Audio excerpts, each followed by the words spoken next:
Hey everyone, let's talk about what's new on WayScript this week.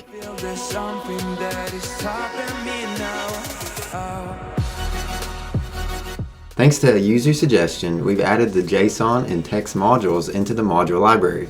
You can now access these to write and read data in the JSON and text formats. We've also released another module in the charts module. Now you can make line and pie charts using this module. We have plans to release other chart types in the future. You can pass the chart that you create as an output so you can access it later on in your script. Next, we've updated the form trigger. You're now able to have customizable endpoints and you can password protect them. If you're already familiar with the functionality of the HTTP trigger, this will be a very similar experience. We've also made changes to the Python and JavaScript modules.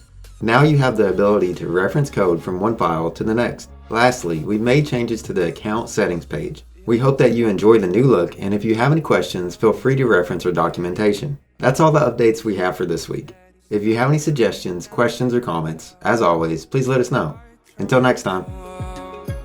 Don't know if I should call you back. You know it's getting dark inside my head. I feel there's something that is stopping me now.